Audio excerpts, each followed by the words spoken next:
Hello everybody, welcome back to Weekly Wildlife Wisdom. As always, I am your host, Zero Yeti. Let's get into it with this week being the African special. We're going through the continent specials, and I'm going to start with the southern continents, then work my way up once I get to the Americas.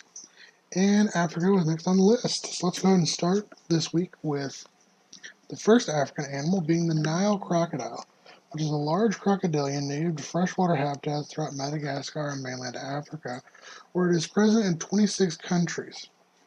While capable of living in saline environments, this species of crocodile prefers freshwater ecosystems such as rivers, lakes, and marshlands, although it can occasionally be found in brackish deltas and mangrove swamps. Here, the Nile crocodile acts as an apex ambush predator, feeding on a variety of animals, including fish, amphibians, invertebrates, other reptiles, birds, and most notably mammals. Occasionally, several Nile crocodiles may work together to herd and hunt certain prey species, most commonly fish. However, there have been several documented cases of these crocodiles working in tandem to bring down megafauna such as giraffes, rhinos, and even hippos. Additionally, crocodiles eat a considerable amount of fruit and act as a prominent disperser of seeds in certain areas of their range. Now, crocodiles typically reach a length of between 10 and 16 feet, and 300 and 1,500 pounds in weight, with males typically being 30% larger than females. However, individual Nile crocodiles reaching lengths of upwards of 20 feet and weights upwards of 2,300 pounds are not uncommon. On average, sexual maturity is obtained between 12 and 16 years of age, and during the mating season, males attract females by bellowing, slapping their snouts on the water surface, blowing water out of their noses, and making a variety of other noises. Along with the larger males of a population, territorial clashes can lead to physical fighting between males, especially if they are near the same size. Once a female has been attracted, the pair warble and rub the undersides of their jaws together. About 2 months after mating, the female digs a hole a few meters into the bank and up to 2 feet deep before depositing on average between 25 and 80 eggs. The most significant prerequisite to nesting sites are soil with a depth to permit the female to dig out the nest mound and shading to which the mother can retire during the heat of the day, as well as access to water. Additionally, unlike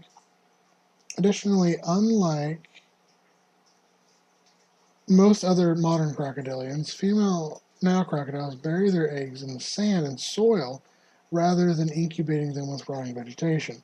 The new mother will protect her offspring throughout the 90-day incubation period and for up to 2 years afterwards, after they hatch. And if there are multiple nests in the same area, mothers may form a creche, working together to protect the babies. During this time, mothers may pick up their offspring either in their mouths or throat pouch to keep the babies safe, and other mothers will sometimes carry their young on their back to avoid natural predators of small crocodiles such as the monitor lizards and wading birds. Now, crocodiles are thought to live upwards of 100 years under ideal conditions, but life expectancies between 60 and 70 years are far more common. The second animal of the week we have is the mountain gorilla, one of the two subspecies of the eastern gorilla, and which is one of the two species of gorilla, the eastern gorilla and the western gorilla. And there are four total subspecies of gorilla, with the others being the eastern lowland, the western lowland, and the Cross River. Mountain gorillas are endemic to the Virunga volcanic mountains throughout central Africa and can be found in just a handful of national parks within Uganda, Rwanda, and the Democratic Republic of the Congo. Here they inhabit montane mountain cloud forests, eating a primarily herbivorous diet. In contrast to their lowland relatives, mountain gorillas consume much more rough foliage with leaves, shoots, stems, bamboo, and even tree bark, comprising upwards of 90% of their diet, with the remaining 10% being comprised mainly of fruit, nuts, seeds, flowers, and insects. As the third largest gorilla subspecies, the mountain gorilla can be distinguished from their relatives by their long, thick fur, which keeps them warm even at altitudes upwards of 14,000 feet. Females are smaller than males on average, around 4 foot 10 inches in height and 200 pounds in weight, while males typically reach heights of 5 foot 7 inches and 330 pounds in weight. Although particularly large silverback males can reach upwards of 6 feet in height, 450 pounds in weight. The mountain gorilla is a diurnal species, spending most of the day eating large quantities of food needed to sustain its massive bulk. It forages in the early morning and rests during the late morning around midday. In the afternoon it forages yet again before resting at night. Each gorilla builds a nest from surrounding vegetation to sleep in, constructing a new one every evening. Only infants sleep in the same nest as their mothers. They leave their sleeping sites when the sun rises around 6 a.m., except when it is cold and overcast, which they sleep in like the rest of us would. Mountain gorillas are a social species that live in troops of up to 5 to 30 with an average around 10 to 12 individuals. A typical troop contains one dominant silverback, who is the group's undisputed leader, another subordinate silverback, which is usually a brother, a half-brother, or even an adult son of the dominant silverback, two or more blackbacks, who are more juvenile males who act as sentries, 3 to 5 sexually mature females who are ordinarily bonded to the dominant silverback for life, and 3 to 6 juveniles and infants, which usually hang around with their mothers and relatives. The mountain gorilla is an endangered species, and while it faces continuous and ongoing threats such as poaching, ongoing wars, and civil unrest in its native range, as well as habitat loss, conservation efforts have led to an increase in the overall population of the mountain gorilla in the Virungas and the Bwindi national parks, with the overall population now believed to now consist of over 1,000 individual mountain gorillas. Next up is the Somali ostrich, also known as the blue-necked ostrich, is a large flightless bird native to the Horn of Africa. Here they inhabit scrublands and tropical dry forests, where it typically browses on roots, shoots, leaves, and seeds. However, they are known to supplement their diet by feeding on insects, lizards, snakes, and an occasional small mammal. Ostriches themselves are frequently preyed upon by lions, cheetahs, wild dogs, crocodiles, and hyenas. The ostrich's preferred method of dealing with predators is to utilize its impressive speed, as it is capable of reaching and running at speeds of up to 43 miles per hour for prolonged periods. However, when escape is not an option, ostriches are also known to defend themselves by utilizing these powerful legs to deliver kicks strong enough to shatter bone.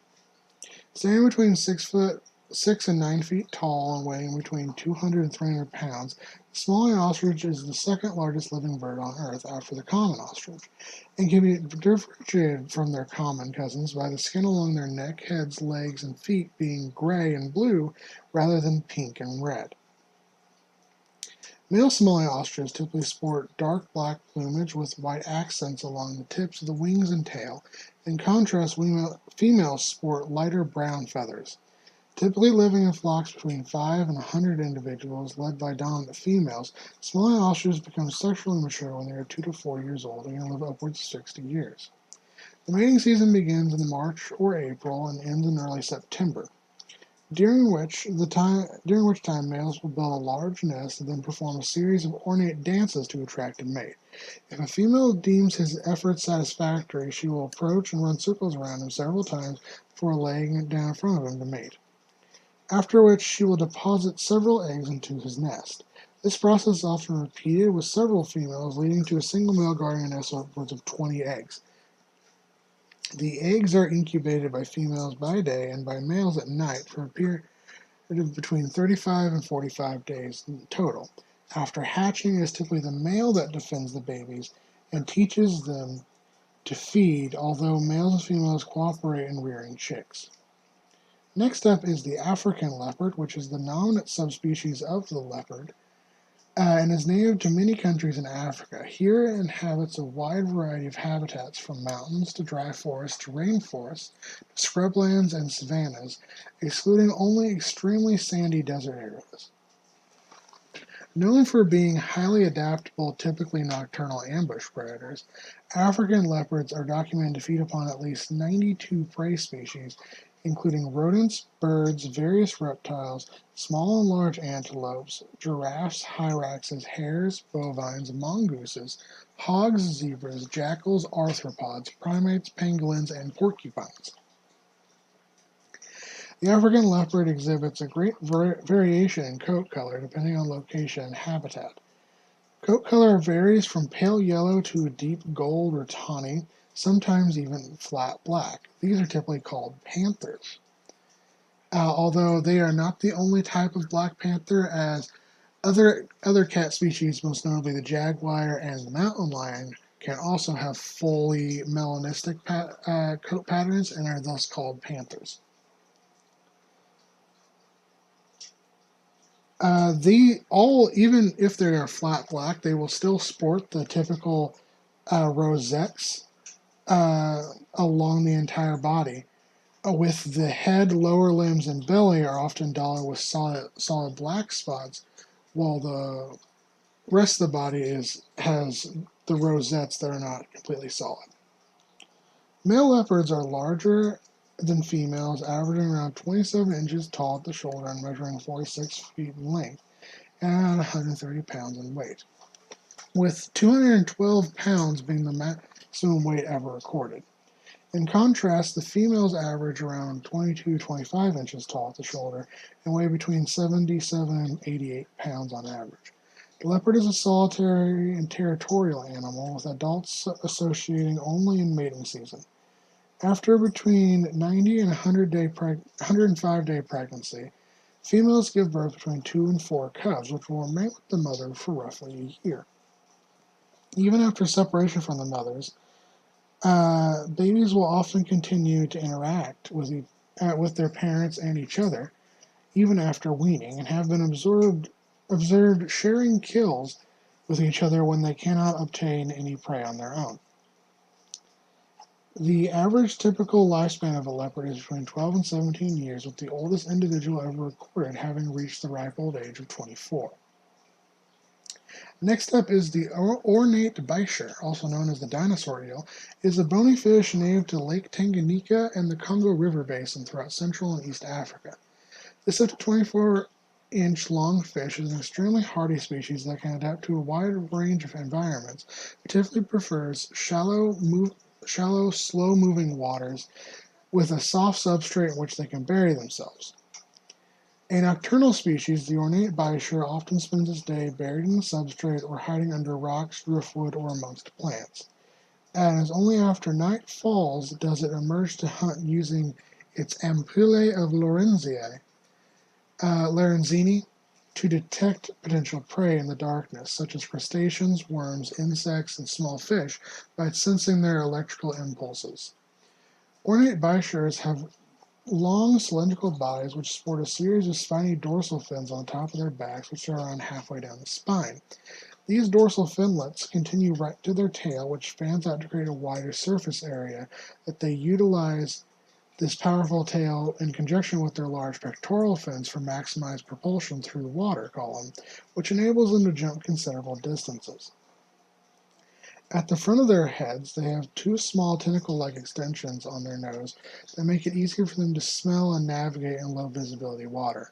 Like all bichirs, the ornate bichir possesses a modified swim bladder that allows them to breathe out atmospheric oxygen, which enables them to survive in water that is very poor in oxygen quality. Additionally, they are able to live out of water for extended periods of time as long as they remain moist, a feature they sometimes exploit to move short distances over land to get from one body of water to another. Next up is the black rhinoceros, or the hook-lipped rhinoceros. It is a species of rhinoceros native to eastern and southern Africa, including Angola, Botswana, Kenya, Malawi, Mozambique, Namibia, South Africa, Eswatini, Tanzania, Zambia, and Zimbabwe. Although the rhinoceros is referred to as black, its colors often vary from brown to gray. Capable of going up to 5 days without water, the black rhinoceros can be found throughout marshes, brushland, open woodland, savanna, and even desert regions, where it feeds primarily as a browser, with the bulk of its diet consisting of leafy plants, branches, shoots, thorny bushes, and fruit. Standing at over 5 feet tall at the shoulder, 12 feet in length, and reaching weights upwards of 4,000 pounds, they are the third largest species of rhino and are considered to be the fourth largest animal in Africa, after the African bush elephant, the African forest elephant, elephant, and the white rhinoceros. Additionally, they can be distinguished easily from their aforementioned cousins by their smaller size, smaller skull, different shaped ears, and by the position of the head, which is typically held higher than the white rhinoceros. However, the most notable difference is in the structure of the front of the face. Black rhinos typically sport a pointed and prehensile upper lip, which they use to grasp leaves and twigs when feeding, while the white rhinoceros has a square lip, which is best used for eating grass. Black rhinoceri, while not particularly territorial, are generally thought to be solitary animals, with the strong bonds between a mother and calf being the only ones really formed throughout life. In addition, males and females have a consort relationship during mating season, and while subadults and young adults often frequently form loose associations with other individuals of either sex, mostly for their own protection. Mating does not have a seasonal pattern, but births tend to be towards the end of rainy seasons during in more arid environments. Courtship behaviors before mating include snorting and sparring with the horns amongst males. Another courtship behavior is called the bluff and bluster, where rhinos will snort and swing its head from side to side aggressively before running away repeatedly. Breeding pairs stay together for several days to several weeks. After a 15-month pregnancy, the mother will give birth to a single calf, which will then stay by her side for the next 2 to 3 years. Black rhinos can live between 35 and 50 years, and outside of extremely rare cases of predation by Nile crocodiles, the only threats faced by the black rhinoceros are man-made. In particular, they are often poached for up to 4 foot 9 inch long horn, which can fetch upwards of $200,000 per pound on the black market. However, it is with strict protection and effective biological management, black rhino numbers have been slowly recovering, and currently there are approximately between 5,000 and 5,500 animals alive today. The last animal of the week is our extinct organism of the week, which is Spinosaurus. This name means spine lizard. It is a genus of Spinosaurus dinosaur that lived in what is now North Africa during the Cenomanian age to the Upper Tenorian ages of the late Cretaceous period, around 99 to 93.5 million years ago. This genus was known first from Egyptian remains discovered in 1912 and described by the German paleontologist Ernst Stromer in 1915. The original remains were destroyed in World War II, but additional material has come to light in the early 21st century. At over 50 feet in length and 7 tons in weight, Spinosaurus is considered by many to be the largest known theropod dinosaur, and is certainly one of the most unique. The skull of Spinosaurus was long, low, and narrow, similar to that of a modern crocodilian, and bore straight conical teeth with no serrations. It would have had large, robust forelimbs bearing 3-fingered claws with a large claw on the first digit. The distinctive neural spine Spinosaurus, which are long extensions of the vertebrae, grew over 5 feet long and likely had skin connecting them, forming a sail-like structure. Spinosaurus's hip bones were reduced, and the legs were very short in proportion to the rest of the body. However, it was still able to walk bipedally, due to the center of gravity being further back. Multiple functions have been put forward for the dorsal sail, including thermoregulation and display, with it being used to either intimidate rivals or attract mates. Additionally, Spinosaurus's long, narrow tail was deepened by tall, thin neural spines and elongated chevrons, forming a flexible fin or paddle-like structure. Nearly all of these traits point to Spinosaurus being a semi-aquatic predator that was highly specialized to its environment, fulfilling a niche similar to a combination of a crocodilian and a large wading bird, not unlike a heron or a pelican. In life, it would have swam the tidal flats and vast mangrove swamps of the Kim Kim Formation, feeding on a variety of animals such as other dinosaurs, crocodilomorphs, lizards, turtles, pterosaurs, plesiosaurs, and in particular, fish. As always, take care, my guys, gals, my binary pals. See you next week.